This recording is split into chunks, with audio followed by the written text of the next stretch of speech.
Hello, this is a project by Michael James and David Rupp about the differences in treatment of Islamic women under Muhammad and present day. Our thesis is Islamic women had much more freedom, rights, and authority before the Crusades and invasion of the Mongols than they did after these events. Muhammad's laws stated that a woman was the property of a man upon marriage, and that a woman could not refuse a match made by her father. After marriage, if her husband died, the woman became her son's wife, which is very weird. If a woman gave birth to a girl, the girl was buried alive in the sand, for she was considered useless. Women had no right to divorce and had no inheritance rights.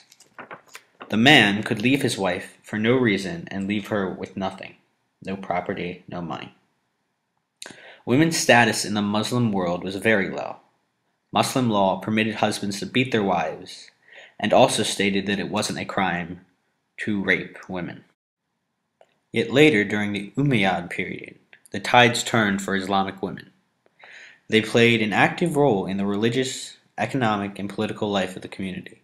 They owned property, they had freedom of movement and travel vastly and widely. However, this did not last. Once they began expanding to far territories, the women were quickly taken in as slaves. Yet in the late 1980s and the early 1990s, four big challenges faced women. They were increasing practical literacy, gaining access to employment opportunities at all levels in the economy, and promoting change in the perception of women's roles and status.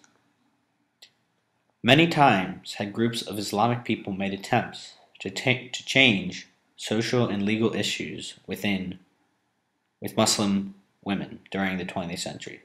The attempts had not worked well. In August 1986, a women's activist group, Women's Action Forum, went to fight for their rights and challenged the Shariat bill, which stated that Pakistani laws must use the same basic morals of those in Islamic law. The law was trying to be enforced, and by this time, women had regained some rights. The WAF and their supporters argued that the Shariat bill would just eliminate the freedoms that Islamic women had taken so long to gain. Issues with the Shariat bill and laws that are similar continue to be problematic for Islamic women in the Middle Eastern countries well into the early 1990s. Then, as the years progressed, other issues arose.